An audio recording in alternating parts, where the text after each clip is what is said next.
Kenalkan, saya Rizky Ayu Adjariatari, calon guru penggerak angkatan 6 dari SMP Negeri 1 Tabanan.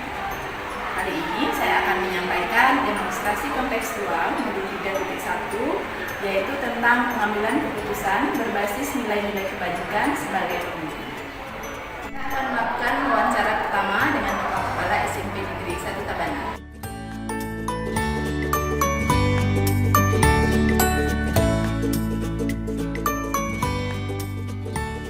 Kepala sekolah, selama ini bagaimana Bapak mengidentifikasi antara kasus-kasus yang merupakan zona etika atau yang merupakan pendidikan moral? Baik, terima kasih.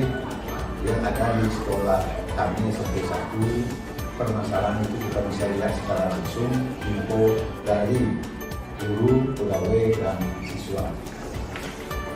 Yang dari langsung bisa lihat secara langsung atau info dari guru dan bagaimana Bapak menjalankan keputusan di sekolah, terutama pada kasus-kasus di mana ada dua kepentingan yang sama-sama benar dan sama-sama mengandung nilai kebajikan. kita harus tetap berpegangan pada aturan dan pada tertib yang berlaku di sekolah kita. Walaupun di satu sisi ada siswa yang melanggar karena keadaan yang membuat mereka runtuh, tapi tetap kita berikan pemahaman bahwa perbuatan itu adalah salah, melanggar aturan dan bertentangan dengan norma-norma yang ada. Langkah-langkah atau prosedur seperti apa yang biasa Bapak lakukan untuk menangani kasus di zona etika? Ya, yang paling efektif adalah dengan komunikasi dua arah dan pendekatan atau menunjuk tim. Yang paling efektif adalah dengan komunikasi dua arah dan pendekatan atau menunjuk tim yang disuruh untuk menjaga. Menjawab hal-hal apa saja yang selama ini merupakan tantangan dalam pengambilan keputusan pada kasus-kasus ini? Baik, karena kita berbanyak, baik itu dari segi jumlah guru dan pegawai, jelas kita tidak satu bahasa, satu tindakan, sehingga ada yang beda pendapat. Beda pendapat itulah yang kita berikan pemahaman, komunikasi bahwa itu adalah pelanggaran etika moral. Jadi beda pendapat karena banyak, tapi ada beda pendapat itu. Tapi pendapat itu kita tidak bisa biarkan nanti itu aja, tapi harus kita sinkronisasi. Oke? Untuk penyelesaian kasus di etika, apakah Bapak langsung menyelesaikan di etika atau memiliki jadwal untuk penyelesaian? Baik. Kemudian bentuk prosedurnya. Jadi tergantung dari pelanggaran yang dilakukan oleh siswa. Kalau pelanggarannya itu bisa diselesaikan dengan langsung, kita selesaikan secara langsung. Kalau pelanggaran itu memerlukan pihak ketiga, dalam hal ini orang tua, kita jadwalkan sehingga kita panggil yang bersangkutan, bertatap muka langsung siswa, orang tua murid, guru BK, dan kepala sekolah. Terakhir kami membutuhkan. Adakah sekolah mungkin atau faktor-faktor yang selama ini mempermudah atau membantu Bapak dalam mengambil keputusan dalam proses ini? Ya, jelas ada, karena di sekolah itu ada beberapa guru mata pelajaran yang khusus menangani siswa adalah guru BK atau bimbingan adik, dan tidak untuk kemungkinan bisa juga dibantu oleh wali kelas, guru yang mengajar di kelas, maupun bapak aset yang ada di sekolah tersebut. Oke, dari semua yang telah kita diskusikan dari dua hal tersebut, pembelajaran apa yang dapat Bapak petik dari pengalaman Bapak dalam mengambil keputusan tentang keberlanjutan? Baik, ketika siswa itu melanggar dan kita berikan pembinaan, komunikasi, dan akhirnya anak tersebut bisa memahami kesalahannya dan mengubah mindsetnya, itulah suatu kebanggaan kita selaku seorang pendidik, sehingga nantinya anak tersebut bisa mengimbaskan kepada teman yang lain yang tentunya melanggar tapi tidak diketahui oleh pihak sekolah. Jadi ada pengimbasan, ini yang sebenarnya kita harapkan.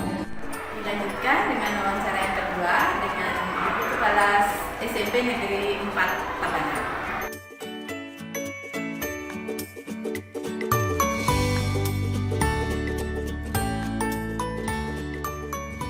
Semuanya kita bisa berkolaborasi nanti. Jadi pertanyaan pertama itu bagaimana kita mengidentifikasi yang saya di sini sebagai kepala sekolah yang benar-benar sangat baru, bagaimana mengidentifikasi kasus atau kejadian yang merupakan dilema etika atau rujukan moral.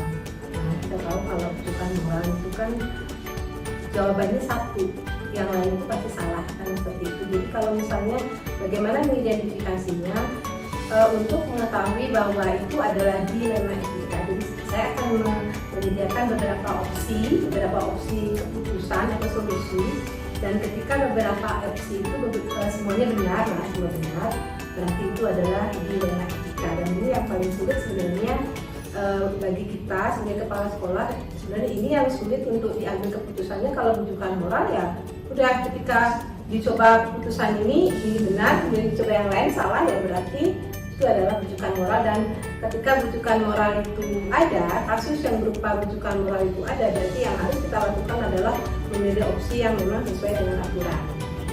Kalau dilema etika, berarti dia akan ada opsi-opsi lain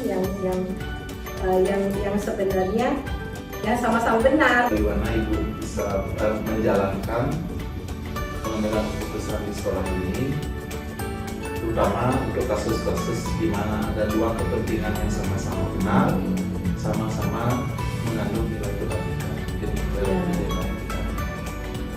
Berarti bagaimana saya menyikapi kasus dilema etika seperti itu. Jujur saja kalau di sekolah itu mungkin di SMP 1 di sini sama aja, kasusnya itu memang lebih banyak dilema kan. Karena ketika rujukan moral kita udah pasti tahu kita nggak boleh melakukan hal yang di luar itu kan. Nah, dilema etika ini saya biasanya gini. Yang pertama kan harus yakin dulu bahwa itu adalah kasusnya dilema kan. Nah, kemudian setelah itu ini saya pasti menganalisis dulu siapa saja yang akan terlibat ketika satu keputusan diambil kan. Apakah akan melibatkan sekolah, melibatkan orang tua, nama baik sekolah, nama baik orang tua, siswa kan itu yang pertama. Kemudian akibat-akibatnya apa saja yang akan terjadi ketika saya mengambil keputusan A atau keputusan B. Kemudian mana dampak keputusan mana yang memiliki dampak yang paling baik itu. Nah, kemudian setelah yakin dengan itu, baru sediakan beberapa opsi keputusan. Setelah itu saya ngajak teman-teman, biasanya mengajak teman-teman untuk memilih ke solusi-solusi. Biasanya solusinya datang dari kita dulu. Saya punya 3 solusi untuk kasus ini, bagaimana teman-teman mana kira-kira yang paling baik. Nah, kemudian setelah dipilih satu solusi, kemudian baru kita laksanakan. Setelah dilaksanakan itu dikaji lagi apakah benar atau tidak. Ini baru saja kan kejadian ini di sini. Hal-hal apa saja yang selama ini Ibu anggap efektif dalam pengambilan keputusan pada kasus dilema etika? Oke, paling efektif itu memanfaatkan teman-teman. Yang paling efektif itu adalah berkolaborasi dengan teman-teman di sini yang notabene mereka kan orang-orangnya senior, jadi lebih banyak berkoordinasi sama mereka. Hal-hal apa saja yang selama ini merupakan tantangan dalam pengambilan keputusan pada kasus dilema etika?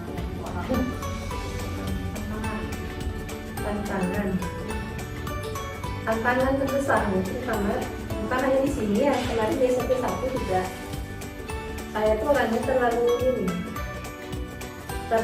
care based thinking ya kan jadul based thinking, yang hand based thinking dan care based thinking.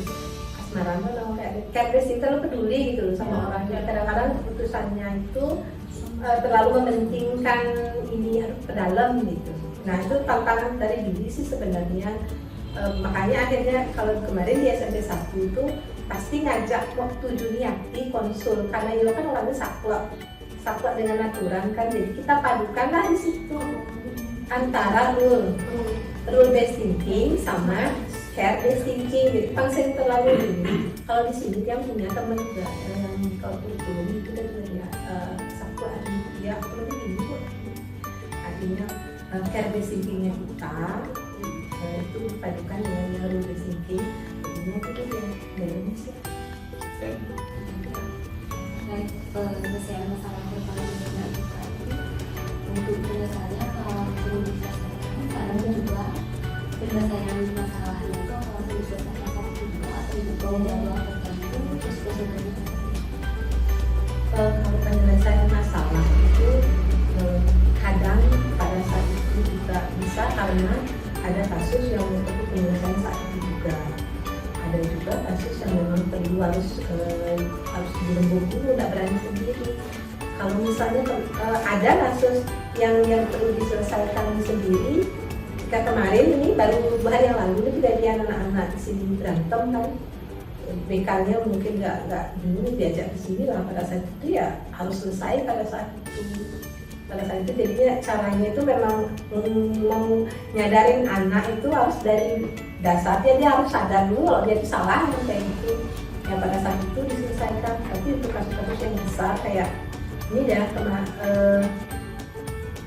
kayak kasus yang terakhir ini memang harus sembuh dengan yang kumpulin teman-teman rapatkan dulu dan juga kumpulkan anak-anak. Mereka bersedia untuk menerima si anak itu kembali ke sekolah. Jadi juga tidak ada pembulian, nanti sama sekali tidak ada pembulian. Kita coba dulu membantu lah, artinya membantu dia untuk jadi lebih baik kan. Sudah sih ada kemajuan beberapa hari ini dia saya rambutnya rapi yang kayak gitu. Jadi ada kasus yang memang harus selesai saat itu juga. Ada kasus yang tidak berani kita selesaikan sendiri, tergantung. Baik Bu, berikutnya adakah seseorang atau faktor-faktor nanti yang mempermudah Ibu atau membantu Ibu dalam menyelesaikan kasus dilema etika tersebut? Orang-orang atau faktor-faktor yang membantu Ibu dasar Ibu menyelesaikan kasus-kasus tersebut.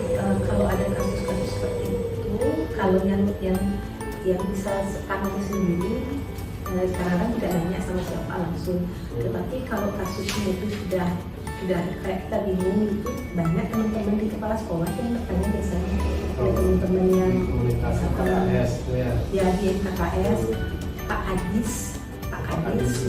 Adis juga kadang-kadang nelfon beliau atau chat dia Pak saya ini gimana deh itu kaget gitu biasanya. Kalau sebelum itu ya pasti di sini dulu teman-teman di sini dulu. Setelah teman yang tidak di sini tidak bisa berarti baru kalau pengalaman Ibu menyelesaikan kasus-kasus dilema.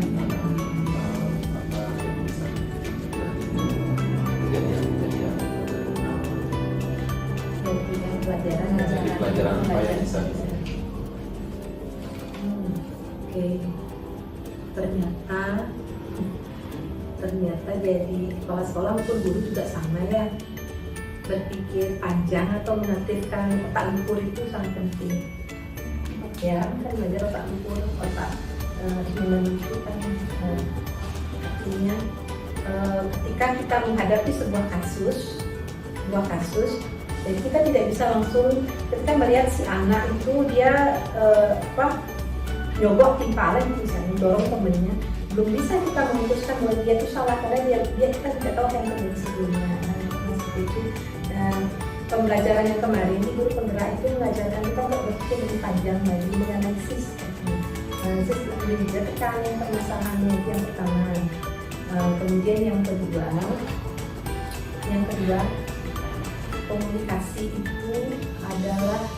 komunikasi itu menjadi hal yang paling urgent dalam penyelesaian sebuah kasus.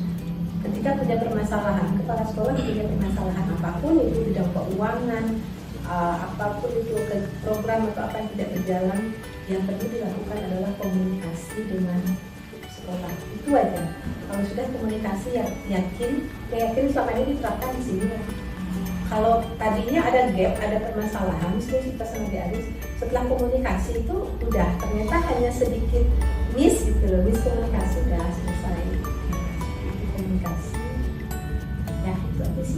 kasih.